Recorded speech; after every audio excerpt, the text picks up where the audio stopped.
Karibu katika hadithi yetu ya Sungura na Kisa cha Kisima. Mtunzi na msimuliaji wako naitwa Waziri Isa.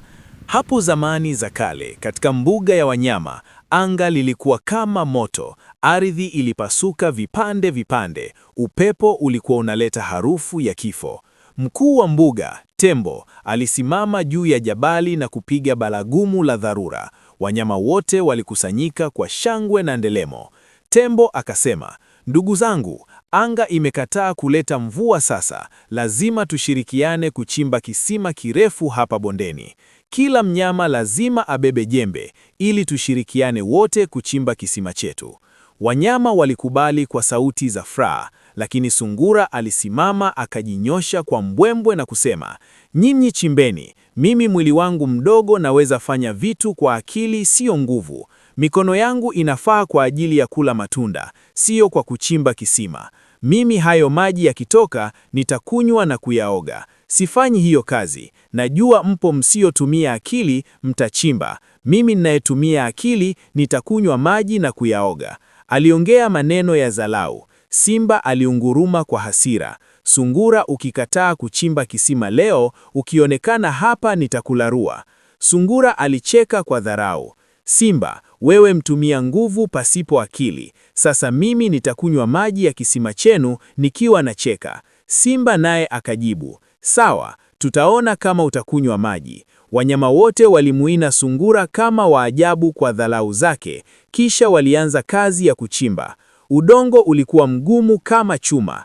Kila walipokuwa wakichimba, Sungura alikuwa juu ya tawi la mbuyu, akila tunda na kupiga miluzi ya kejeli. "Chimbeni wajinga nyinyi, ongezeni bidii maana jua ndio kwanza limeanza kuwa kali. Mkipata maji mniite nije ninywe."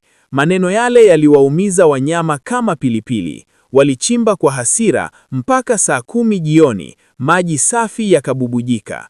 Tembo akaweka sheria kali. Yeyote atakayemwachia Sungura kunywa haya maji atauawa. Kisima kilipokamilika, ndipo wakamteua Ngili awe mlinzi. Sasa Ngili alipokuwa lindo, akaanza kusema, "Huyu Sungura akija hapa, nitamlalua na haya meno au anijui kama mimi ndio Kasongo. Sasa ngoja aje aone cha mtema kuni." Dakika si nyingi, Sungura akaenda akamkuta Ngiri akilinda. "Kaka Ngiri, pole kwa kazi, lakini meno yako mbona yana kutu? Nyoka amenipa dawa ya kuweka kwenye meno ili uwe mnyama mrembo mwenye meno meupe ya dhahabu. Lala chali miguu juu ili dawa itiririke mdomoni uwe mrembo wa mbuga." Ngiri akakubali kulala ili awe mrembo. Sungura alimweka ile dawa kisha akanywa maji mbele yake huku akimcheka. "Urembo umekuponza, sasa kapo mjinga wewe." Ngili alimwangalia kwa uchungu ila hana namna. "Iyo inaitwa wivu." "Sina, ila inauma," maana alikuwa hawezi nyanyuka. Aliambiwa asinyanyuke ili dawa iingie vizuri kwenye meno. Ikaja zamu ya Nyumbu. "Sasa anijui mimi nina spidi zaidi ya chui, mwache aje na mtimua hapa, staki mazoea kabisa," alijisemea Nyumbu. Muda si mwingi, Sungura alikuja na kingongo kakakipiga ardhini. Kisha akapiga kelele, "Dunia inapasuka." Nyumbu kwa tabia yake ya kukosa msimamo, alianza kukimbia akitawanyika kwa hofu ya kishindo kidogo tu. Sungura akaingia kisimani kwa fujo, akanywa na kuoga na kumwacha Nyumbu aliyekuwa anatetemeka. Ikafata zamu ya Kobe. Kobe akasema, "Yeye ananichukulia poa. Sasa akija nitamtia makonzi hapa mpaka atajua mimi nani." Ghafla Sungura huyo alimletea asali iliyokuwa na kilevi kikali. "Kaka Kobe, mwendo wako unachekwa na kila mnyama hapa mbugani. Kunywa juice niliyopewa na mganga nyoka, utabadilisha kutembea. Utakuwa kama wenzako wote hapa mbugani." Kobe akanywa ile dawa, ndipo alipolala usingizi mzito. Sungura alichezea maji kisimani na kuondoka kwa dharau. Ikafata zamu ya Nyani. "Sasa anijui mimi ni mtaalamu wa makofi, yaani nitamzibua huyu mjinga, atonisahau tena katika maisha yake." Alijisemea hivyo Nyani, bado hajakaa sawa. Sungura huyo na kimzigo chake. Alimletea nguo, kioo na perfumes za bei rahisi. Nyani akawa bize kujiremba na kuiga miondoko ya watu wa nje, akasahau kulinda kisima chake na kuwa mjinga wa mbugani. Sungura akaingia kisimani na kujisemea, wewe si mshamba, sasa jiangalie na kioo hicho. Mimi nioge. Ikafika zamu ya fisi.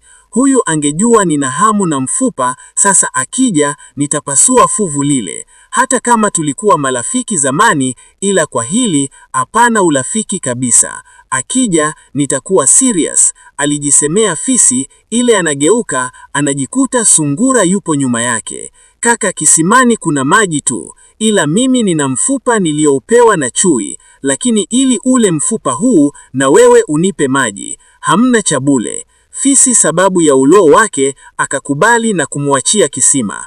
Ikafika zamu ya tembo. Sasa huyu dogo anijui kama mimi ndiyo mkuu wa hii mbuga, nitakabeba juu na kukatupa huko. Tembo alijisemea. Ghafla anamkuta sungura yupo sikioni kwake. Kaka, mbona una hasira sana na mimi? Ni unajua simba anamnyemelea mwanao huko, nimemwacha hapo njiani. Ndio maana nimekuja kukutaarifu. Sina shida na maji yako, nenda kaokoe maisha ya mwanao. Tembo alitoka mbio mbio na kumfata mwanaye, huku anayetaka kuliwa na simba akimwachia kisima sungura. Tembo akaenda akamkuta mwanaye yupo salama. Ile anarudi anakuta kisima kimechafuka na sungura hayupo. Mwishowe ikaja zamu ya simba, mwana wa nyika. Sasa mtoto wa 2000 anajikuta anawadharau wazee wa 90. Leo mbona atakiona, alijisemea simba. Mara ghafla akajitokeza sungura akilia kwa uchungu, mfalme kimbia, tembo na walinzi wote wameleta silaha za kijadi, wanakuja kukuua kwa sababu anasema wewe ni mfalme mzee wa kizamani. Simba akauliza, nitajilindaje? Sungura akasema, lala kwenye mti wa mbuyu, nikikufunga kamba hizi za maajabu, mwili wako utakuwa wa chuma, silaha zao zikikugusa zinavunjika. Simba kwa hofu ya kupoteza ufalme alikubali kufungwa kamba mwili mzima. Sungura alipomaliza akanywa, akaoga na kunya mavi na kumpaka simba usoni na kuchukua vidumu alivyokuja navyo, akakinga maji na kuondoka. Wanyama wenzake walipofika pale kisimani walicheka sana na kukubali kuwa maisha kuna muda yanahitaji akili na sio nguvu na imani. Huu ndio mwisho wa hadithi yetu. Natumaini hadithi hii ni kioo cha uhalisia wa bara la Afrika. Wazungu ni mataifa yao madogo sana, lakini yanatumia akili, technique kuliibia bara la Afrika ambalo ni kubwa na tajiri kuliko yote. Wao wa Afrika wanaishi kama manyumbu. Mataifa ya nje yanapiga kelele kidogo tu, nao wanaanza kutawanyika na kukimbia huku na kule bila umoja. Wanaletewa vitu vidogo kama misaada na kuwapumbaza akili na kujiona wao duni sana hapa duniani. Mwisho wake kuishi kwa imani na sio kwa uelewa, wanabaki kuwa kama sungura na wanyama polini. Maana wanyama wangekuwa wanaelewa wala wasingelubuniwa na sungula, ila waliishi kwa imani, ndio maana sungula aliwamudu wote. Hivyo ndio Waafrika wanavyoishi, wapo kama awapo, wanamsubiri mkombozi wao aje awakomboe, huku mzungu akija kuchukua rasilimali zao, wao wakiahidiwa kwenda mbinguni. Tofauti ya utumwa wa sasa na wa zamani ni sehemu tu ilipofungwa minyororo. Mababu walifungwa miguuni na walijua wao ni watumwa, walipambana kuifungua.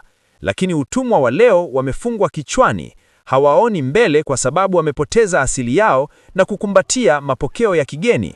Kuacha kabisa uafrika wao kama lugha na ngoma zao za asili, wao wapo tu laini hawajui kama wapo. Mwishowe wanataka kuwa kama wazungu, wamekuwa kituko cha dunia, wakiacha utajiri wao unaenda Boni, Paris, Londoni, Tel Avivu na Washington. Wao wakilalamika sisi ni maskini, kumbe wao ndio watajiri wa dunia waliofungwa akili.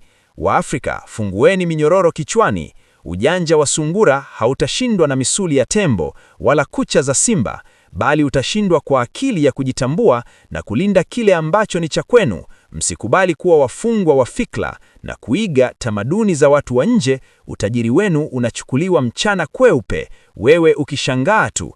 Na huu ndio mwisho wa hadithi yetu ya sungura na kisa cha kisima. Natumaini umejifunza na kuburudika na hadithi hii. Imetayarishwa na kusomwa na mimi Waziri Issa. Asante.